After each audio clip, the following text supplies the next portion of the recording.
गुरु जी महाराज को कोटि कोटि प्रणाम और सारी संगत को गुरु प्रभात को जय गुरु जी। और गुरु जी महाराज को हैप्पी विसाखी है, सबको विसाखी की बहुत बहुत मुबारक। संगत जी मैं आपसे एक शेयर करता हूँ। गुरु जी का एक सत्संग है।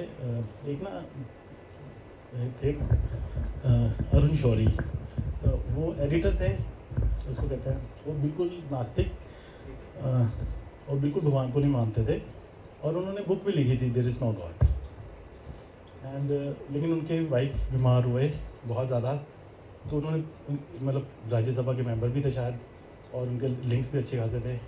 तो वो अपनी जो उनकी वाइफ इतने ज़्यादा बीमार हो गई कि पर्टिकुलर एक ऐसी बीमारी थी जो कहीं से ठीक नहीं हो रही थी। सब जगह इलाज करवाने के बाद उनको किसी ने बोला कि गुरु जी महाराज हैं, वहाँ पे चले जाओ। जब वाइफ की प्रॉब्लम थी, उनको कुछ समझ में नहीं आया तो उन्होंने बोला ठीक है मैं चले जाता हूँ।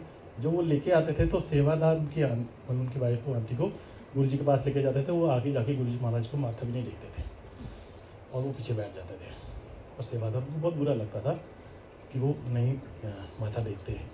और उन्होंने गुरु जी को बोला कि गुरु जी देखो ऐसा माथा भी नहीं टेकते।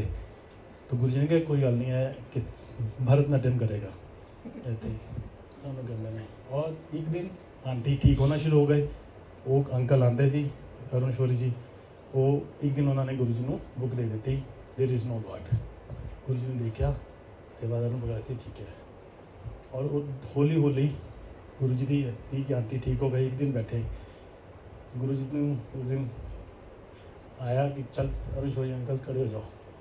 और अरुण शौरी अंकल भरतनाट्यम से कोशिश खड़े हो गए। एक गुरु जी की कोई है, वो भरतनाट्यम से पोजिश खड़े हो गए और गुरु जी ने पूछा देयर इज़ नो गॉड, कहने नहीं है।